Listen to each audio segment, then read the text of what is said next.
Here I am, and I'm going to talk to you a bit about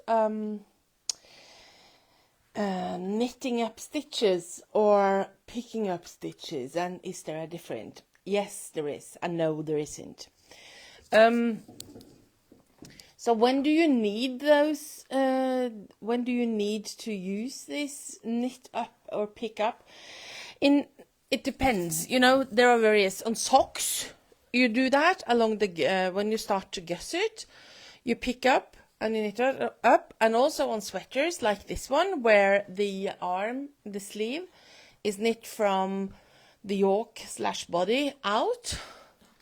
Here, you will need to pick up stitches along the edge here. I always call it knit up, and there's a reason for that. It's the same as to pick up, but you do it slightly differently. And when you do it slightly different, what happens is that you get a neater edge along the edge here. And this goes for when you have if you do a sock. Often people talk about getting holes along that edge at the the flap at the back of the sock. And also when you knit up from the sweaters like this. So what is the difference? I'm going to show you. First of all, to have a successful, a really neat tip, I'm going to show you, you're going to get an extra tip now. A really neat tip to get this really straight and tight is to use, on this sweater here, I'll be knitting with needle 5, right? 5 millimeter, which is 6 or 8 probably, 8 in the US. If I pick up these stitches here, I will get really, you know, what happens in the first when you pick up stitches or knit them up, they get a bit bigger than the others. So what you do then is that what you can do to avoid that is to use a much thinner needle when you do that actual picking up or knitting up thing, which I'm going to show you. And then on the first row where you knit those small stitches here over to this one.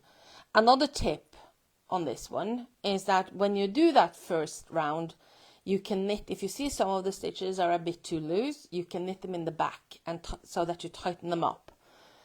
On this here, and the same here on the other side here, I would say that at least a third of the stitches are knit in the back on the first row after when I knit them from the thin needle onto the thicker needle.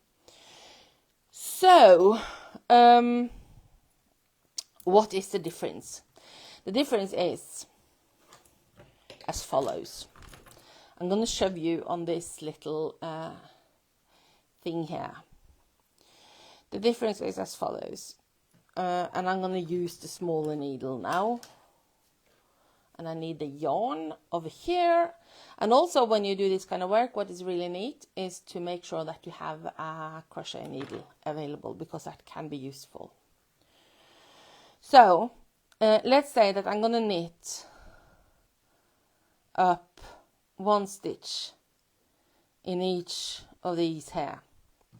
What some people do is that they take the needle and they go into it like this, and then they go up again on the other one and down again like this. If you use a smaller needle, you can get away with that. If you use the big needle and you want to do this, what happens is that you get a whole lot of big loops. Because what you do when you use that big needle is that you are stretching the yarn, and you're actually taking yarn from the neck stitches and pulling it out so that these can become bigger. You can see it already that there are holes created here. If you, instead of doing that, oops, I'm going to remove this one. Instead of doing that, you can knit them up. That's what I always do. And the first one, very often, the easiest way to do it is to use the crochet needle and just pull it through like that. So, and then you can tighten it up. And I'm going to show you how I do that. This is the end.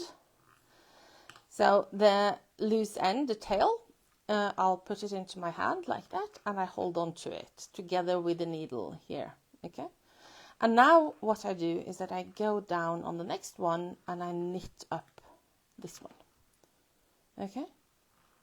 And then I do the same here. What you'll see is that you will get these holes. When you have ends like this, you get these holes anyway, but you make them smaller, right?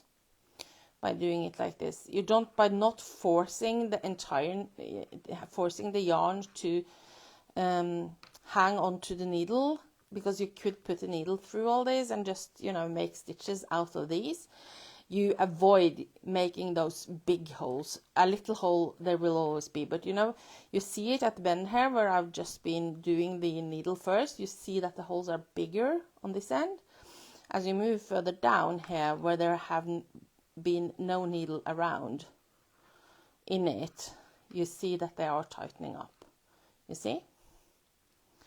So that's how you do it. And when you get to the end and you're going to start on the next row, then you knit those stitches over to the thicker needle, the needle that you're supposed to use. So if you can use a smaller needle than you're actually meant to do, that is a good trick to keep it tight.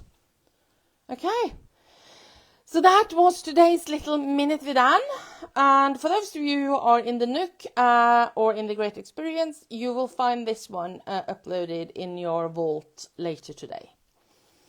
Okay, if you have any questions about this, let me know, and I hope that was useful for you. See you around for the Power of Knitters. Today is the welcome call, but you'll get an email about that very soon. See you!